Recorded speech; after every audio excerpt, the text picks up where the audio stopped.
Hello मेरे प्यारे बच्चों, स्वागत है आप सभी का बोर्ड एग्जाम के इस ऑनलाइन लर्निंग प्लेटफॉर्म पे। आज हम बाबू आपके लिए लेकर आए हैं क्लास 10 का इंग्लिश का पेपर, क्लास 10 का समाज विज्ञान का पेपर है जो आपको 3 मार्च को होगा। ठीक है, ये बाबू का होगा 3 मार्च को होगा। यार मैं इंग्लिश पढ़ाता हूँ ना, तो इंग्लिश यार होता है। ठीक है, जबान पे आ जाता है इंग्लिश। ये देखिए पूरा का आपका 70 मार्क्स का है। आपको OMR पे बाबू बहुत बच्चे मैसेज कर रहे थे, सर हमको OMR पर इरेजर वाइटनर का उपयोग नहीं करना है, सब नहीं करना है, ये ध्यान दीजिएगा। ठीक है, आपका लास्ट पेपर होने जा रहा है, उसके रिगार्डिंग हम वीडियो लेकर आए हैं। अब देखिए यहाँ पे सेक्शन ए है हमारा बहुविकल्पीय प्रश्न है, जिसे आपको OMR पर 20 मार्क्स का है, इसको OMR पर गोला भरना है। अब देखिए निम्नलिखित में से कौन सा 1815 की विनय संधि, ठीक है सॉरी वियना संधि से संबंधित है। तो कौन सा संबंधित है बाबू? नेपोलियन संबंधित है। अब देखिए सत्ता की साझेदारी में बेल्जियम मॉडल का मुख्य महत्व क्या है? जो सत्ता थी उसकी साझेदारी में बेल्जियम का मुख्य मॉडल क्या था? यह था बाबू, संप्रदायों को समान प्रतिनिधित्व दिया गया। जो संप्रदाय थे, अलग अलग संप्रदाय थे, वो क्या हुआ? उनको समान प्रतिनिधित्व दिया गया। अब ये क्वेश्चन नंबर 3 हमारा है, 1928 से 1934 के बीच भारत में गेहूं की कीमत 50% तक क्यों गिर गई? महामंदी के कारण। ब्रिटेन वुड्स नामक संस्थान निम्नलिखित में से कहाँ स्थित है? ये कहाँ स्थित है बाबू?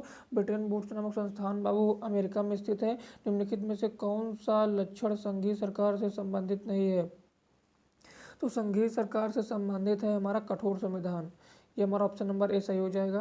निम्नलिखित में से सामाजिक विभाजन का कारण क्या है? सामाजिक विभाजन का कारण बाबू धर्म भाषा दोनों है, तो ए भी दोनों होगा। ठीक है, अब देखिए यदि हम लैंगिक विभाजन की बात करते हैं तो उसका अर्थ होता है समाज में स्त्री पुरुष को समान भूमिका, स्त्री पुरुष के मध्य जैविक, बालक और बालिकाओं की संख्या में असमानता, उपरोक्त में से कोई नहीं। तो 7 का होगा बाबू, समाज में स्त्री और पुरुष की असमान भूमिका, ए नंबर सही है। ठीक, अब देखिए राष्ट्रवाद का उदय किस देश में हुआ? तो राष्ट्रवाद का जो उदय हुआ, राष्ट्रवाद का उदय फ्रांस में हुआ।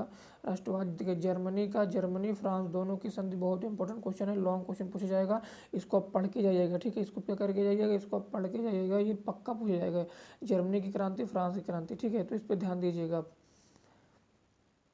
अब देखिए ड्यूक मैटरनिक से हमारी सामाजिक व्यवस्था पर सबसे खतरनाक दुश्मन किसको माना है? सबसे खतरनाक दुश्मन किसको माना है बाबू? सबसे खतरनाक दुश्मन ज्यूसेपी मैत्सिनी को माना है।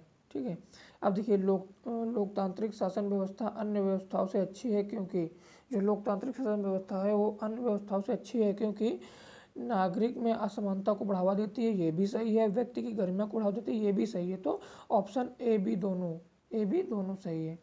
अब देखिए मृदा किस प्रकार का प्राकृतिक संसाधन है? जो हमारा मृदा है बाबू, मृदा हमारा है नवीकरण योग्य संसाधन है। निम्नलिखित में से पंजाब के भूमि संकुचन का कारण क्या है? पंजाब की भूमि संकुचन का कारण हमारा बाबू अधिक सिंचाई।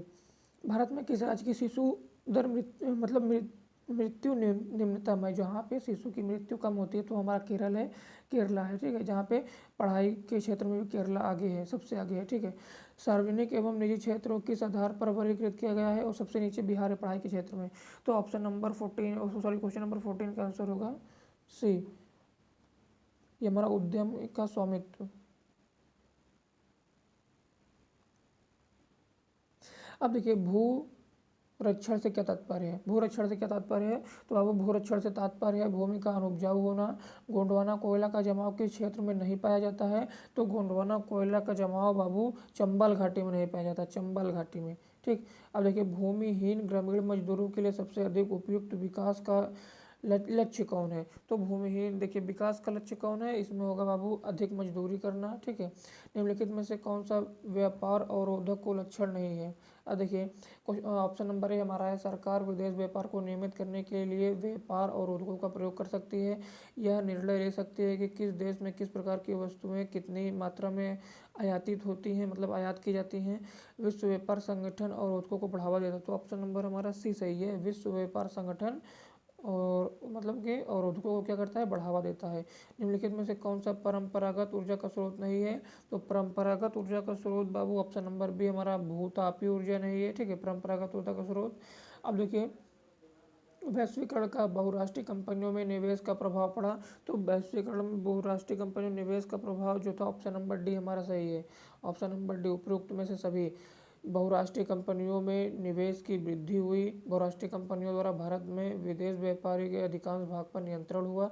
बहुराष्ट्रीय कंपनियों के आगमन से लोगों की आर्थिक स्थिति सुदृढ़ हुई, लोग मजबूत हुए। तो ऑप्शन नंबर डी उपरोक्त सभी हमारा दा सही है। ठीक, तो देखिए अब देख लेते हैं हम खंडवा, जो आपको 50 मार्क्स का है। ठीक है, ये आपका 50 मार्क्स का है।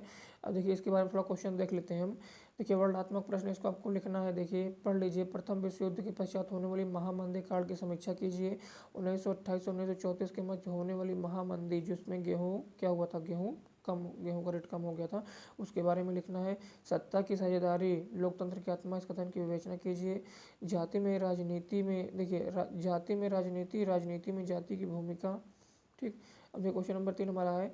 आर्थिक विकास के लिए आधारभूत आवश्यकता, इस कथन के परिप्रेक्ष्य में ऊर्जा संरक्षण हेतु अपनाए जाने वाले उपायों को स्पष्ट कीजिए। परिवहन तथा संचार के साधन किसी भी देश की कीमत रेखा अर्थव्यवस्था क्यों कहे जाते हैं, तर्क सहित समझाइए। ठीक, अब देखिए बहुराष्ट्रीय कंपनी अपने उत्पाद की उत्पादन लागत, ठीक है, कम बनाए रखने के लिए किस प्रकार का प्रबंध करती हैं। अच्छे बाजार के प्रमुख, देखिए बाजार, आपको बाजार के प्रमुख लक्षण लिखना है, अच्छे बाजार कैसे होते हैं। अब देखिए वर्णनात्मक प्रश्न आपका हो गया ये। महात्मा गांधी द्वारा चलाए जाने वाले असहयोग आंदोलन कारण उन्होंने स्थगित कर दिया, उसके कारण बताइए क्यों उन्होंने स्थगित कर दिया। सत्याग्रह क्या है, सत्याग्रह पर महात्मा गांधी के क्या विचार थे। ठीक, अब देखिए लोकतंत्र का क्या अर्थ है, इसके लिए उठाए जाने वाले किन्हीं 4 कदमों का उल्लेख कीजिए। वैध शासन क्या अर्थ है, लोकतंत्र किस प्रकार को उत्तरदायी एवं जिम्मेदार वैध सरकार का गठन करती है। ठीक, अब देखिए वैश्वीकरण, वैश्वीकरण क्या है, वैश्वीकरण का अर्थ क्या है, वैश्वीकरण पर किसी प्रणाली प्रभाव का वर्णन कीजिए। भारत में पाए जाने वाले मोटे अनाजों का उल्लेख करते हुए इन अनाजों की पैदावार के लिए उपयुक्त भौगोलिक परिस्थितियों का वर्णन कीजिए। ठीक है, अब देखिए अब क्वेश्चन नंबर 8 हमारा है। असंगठित क्षेत्र के श्रमिक सामाजिक भेदभाव भी के शिकार हैं, क्या आप इस कथन से सहमत हैं, उत्तर दीजिए। मानव विकास सूचकांक क्या है, मानव विकास नापने वाले मूलभूत अवयव का वर्णन कीजिए। तो उम्मीद करता हूँ कि आपको वीडियो अच्छा लगा होगा। देखिए हाँ सॉरी, अभी अभी मानचित्र भी आपको मानचित्र दर्शाना है। देखिए ये देखिए क्वेश्चन नंबर 9 है। निम्नलिखित में से दिए गए मानचित्र को दर्शाइए। सही नाम, सही अंकन, एक बटे मतलब आधा आधा अंक दिए गए हैं। ठीक, वह स्थान जहाँ जलियांवाला बाग हत्याकांड हुआ, तो बाबू अमृतसर। वह स्थान जहाँ नमक बनाया, दांडी। वह स्थान जहाँ नील की खेती किसानों का आंदोलन किया। वह स्थान जहाँ सूती मिल। वह स्थान जहाँ 1920 में भारतीय राष्ट्रीय कांग्रेस का अधिवेशन हुआ, गठन हुआ। और देखिए ये केवल दृष्टिबाधित परीक्षार्थियों के लिए प्रश्न पत्र, और जो देखिए इसको आपको दर्शाना है। और ये जो क्वेश्चन है बाबू, ये जो क्वेश्चन है ये दृष्टिबाधित मतलब जो बच्चे अंधे हैं उनके लिए है। तो कुछ बच्चे कहेंगे कि सर क्या बोर्ड देख रहा, क्या बोर्ड देख रहा कि हम अंधे हैं। बाबू जो अंधे हैं वो क्या किए होंगे, वो वहाँ पे अपनी मेडिकल सर्टिफिकेट जो होती है, PW सर्टिफिकेट होती है, उसको जमा किए होंगे। फिजिकल चैलेंज, ठीक है, जो फिजिकल चैलेंज होते हैं, PC होती है, उसको जमा किए होंगे। तो उनको पता है कि कौन अंधा है कौन नहीं है, किसको दिक्कत है किसको नहीं। तो आप ऐसे गलती करके ना आइएगा कि आप उस ऊपर वाले करने के बजाय इसको आप अटेम्प्ट करके चले आइए। नहीं, अगर आप ठीक ठाक हैं बिल्कुल, तो आप इसको ऊपर वाले को अटेम्प्ट करिए। ये बाबू दृष्टिबाधित छात्रों के लिए है, जो बेचारे आँख से अंधे देख नहीं पाते हैं, वो कैसे यार उस पर दर्शाएंगे। ठीक है, तो उनके लिए था। ठीक है, इस वीडियो में बस इतना ही। अगर इसी तरह ऑथेंटिक वीडियो पाने के लिए चैनल को सब्सक्राइब कर लेना। और हाँ, वीडियो अच्छा लगे तो लाइक शेयर कमेंट बाबू जरूर करना। ठीक है, इस वीडियो में बस इतना ही। बहुत बहुत धन्यवाद।